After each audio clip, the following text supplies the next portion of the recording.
Acte 2, c'est encore des Hunger Games, d'Hunger Games, et des gens d'Hunger Games meurent dans les Hunger Games. Oui. Et bien voilà qui est gênant de se faire un peu chier dans la deuxième moitié. Hein. Les migrants.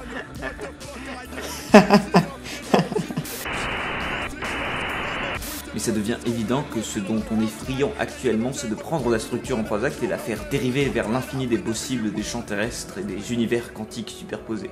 Alors bon, moi personnellement, j'ai absolument aucun problème avec ça, je suis preneur absolu des films longs de 2h30, 3h, j'adore ça. Mais il faut reconnaître que parfois cette durée des gros films qui sortent régulièrement au cinéma est justifiée par une multiplication des actes de l'histoire et des pivots dramatiques qui peut parfois donner le tournis.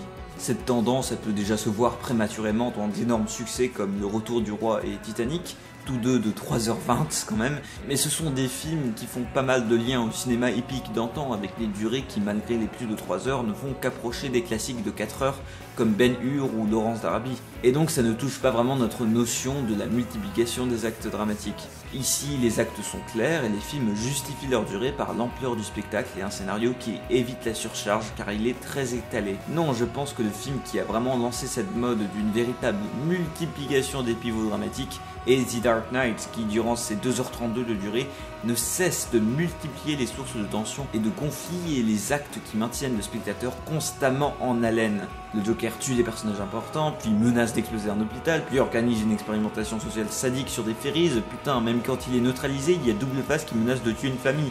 C'est intense tout du long, et surtout c'est parfaitement orchestré et grandement récompensé par un succès public et critique qui, avec Marvel qui installe les bases de son Cinematic Universe avec Iron Man et The Incredible Edward Norton, fait de 2008 une année fondatrice de notre nouvelle ère de blockbuster dominée par des super-héros aux choix sombres et torturés ou blagueurs.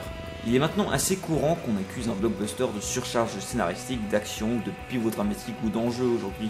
Ces éléments rentrant malgré tout en conflit avec la frivolité paradoxale qu'ont les studios avec le fait de ne jamais dépasser les 3 heures. Le cas Avengers 2, évoqué au premier épisode, est assez symptomatique, car au lieu d'être très long mais moins surchargé et peut-être plus intéressant, avec un montage de 3 heures, le film est un bordel scénaristique toujours très long, je veux dire 2h20 ça reste au-dessus de la moyenne, et surtout plutôt inintéressant et trop chargé en intrigues et personnages à peine effleurés. On peut aussi parler de Peter Jackson et de son fétichisme des films de 3 heures presque aussi prononcé que celui d'être le penchant pied poilu de Tarantino, qui a totalement baisé la progression dramatique de la trilogie L'Hobbit. Alors je les ai bien aimés ces 3 films, à part le plus final qui se fout un peu de notre gueule en version courte.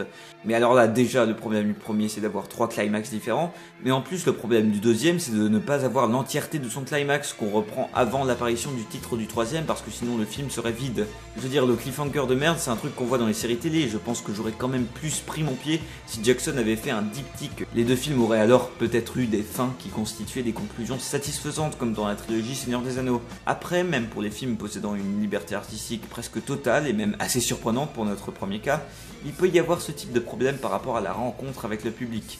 Comme avec The Lone Ranger, un film que j'ai trouvé injustement rabaissé par le monde entier et qui reste un roller coaster très efficace à l'image de sa monumentale scène d'action finale et qui a été notamment critiqué sur sa durée de 2h30 que d'aucuns ont trouvé injustifiée et même si j'ai apprécié le film dans sa longueur, il comporte tellement d'intrigues et d'éléments séquentiels différents qu'il peut être parfois éreintant à suivre en effet. Autre hybride de western, un genre qui tout de même se prête totalement aux durées exagérées, Django Unchained de Quentin Tarantino, sûrement le réalisateur qui arrive à conjuguer le mieux son aspect auteur parcouru de références très obscures et son succès grand public chez les cinéphiles, n'accuse lui non pas de sa durée mais bien de la gestion de ses actes et de sa progression dramatique. En effet, le plus grand climax du film est la fusillade dans la maison de Candy, remplie d'hémoglobine, de poudre et de gangsta rap, et qui en plus d'éliminer 2 personnages centraux du film résout une très longue scène de tension et de repos dans l'histoire, mais c'est un climax qui ne fait que précéder les 45 dernières minutes du film, rendant là aussi l'expérience presque fatigante, parce qu'on doit encore assister à un nouvel acte de résolution. Mais encore une fois, moi personnellement, ça ne m'a pas tellement dérangé. Ça permet au moins à Django d'avoir son plus grand moment de défaite. Je veux dire, on menace quand même très fortement ses couilles dans la scène qui suit. Et ça permet au moins de voir que l'esclavagiste sadique n'est pas le seul antagoniste. et qu'il ne faut pas oublier que tout le monde qui cogite autour de lui et participe à sa situation sont tout aussi mauvais et remplis d'intolérance, tout en appuyant ainsi la revanche du personnage, ici dans sa forme la plus charismatique, participant à la résurrection de la blaxploitation qui était le fantasme initial de Tarantino avec ce film. Donc alors pourquoi je m'attarde sur un truc qui n'a pas l'air trop de me déranger au final? Eh bien c'est tout simplement pour un peu réfléchir sur l'effet que ça va commencer à avoir sur le cinéma actuel. Parce que ma théorie c'est qu'il s'agit bien là d'un des éléments de la prédiction de Steven Spielberg et George Lucas que le système hollywoodien de blockbuster et de tentpoles court à sa perte. En effet, tout autant que la surcharge amenée par le surplus de budget en action et effets spéciaux de plus en plus de blockbusters, cette surcharge commence à se prononcer maintenant dès le scénario, avec là aussi un trop-plein. Des tentatives de créer des véritables mythologies dans une myriade d'éléments chaotiques concentrés sur une durée format 2h20 mais déjà pas assez longue, on en retrouve de plus en plus et ça se rapproche lentement mais sûrement du saut à l'élastique sans élastique, le saut dans le vide quoi.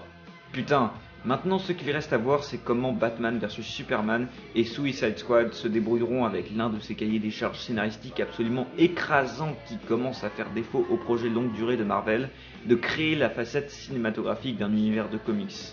Oui, j'ai encore perdu mon sujet, mais je t'y verrais bien à parler de la structure d'un film sans remettre en cause le système hollywoodien actuel. Donc bref, on a vu la structure en 3 actes, la structure narrative, temporelle, la narration éclatée, la rupture et l'élongation des 3 actes.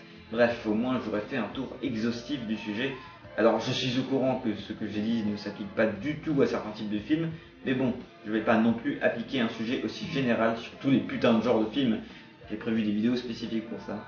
Parce que oui, cette putain de série de vidéos de merde continue, le prochain épisode est en finalité d'écriture. Il y a toujours plein d'idées, donc comme ça au moins je vais pas devoir montrer aux gens la hiérarchie de mes poils de couilles par manque d'inspiration pour le 6ème épisode. Donc en attendant, je vous dis à la prochaine pour l'épisode 3 qui sera probablement beaucoup plus long. Je n'espère pas, mais aussi plus divertissant parce qu'on va s'attacher aux clichés. Donc voilà, je propose que vous imaginiez une phrase générique pour vous dire au revoir et que vous la disiez à vous-même. Comme ça c'est un peu interactif, on apprend à se connaître, tu sais, dans nos défauts, nos qualités. Et je vous dis au revoir.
Hold that, hold that, hold that, hold that, hold that, hold that, hold that. 79. Allô? Oui allô, c'est le Toi du futur, je suis là pour te dire que ta chaîne n'aura aucun succès. Non. Oui, et aussi ta voix prépubère, là tu vas la perdre, ce sera moche. Pourquoi? Parce que c'est comme ça, écoute, t'es qu'une merde.